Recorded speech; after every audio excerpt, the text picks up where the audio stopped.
Last night, I heard my boyfriend in the kitchen whispering into his phone like he was auditioning for a romance movie, all low and intimate.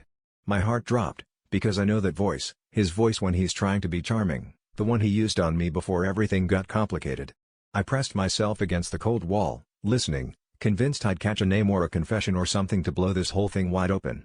Instead, I heard a woman's voice on speaker, soft and shaky, saying things like, "Why do you always do this to me? And maybe if you loved me, you'd choose me for once." My blood ran cold. It was my voice, every word, every plea, sentences I'd spat at him during our ugliest fights. Somehow, he'd recorded me, cut up my pain, and stitched it together so it sounded like I was on the other end of the line. He whispered back, "I'm sorry, baby, and you know you're my everything," like he was practicing for a real apology, but the only person on the other end was a ghost made up of my worst moments. I felt sick, realizing he needed me broken to rehearse love at all. I stormed in, demanding to know what the hell he was doing.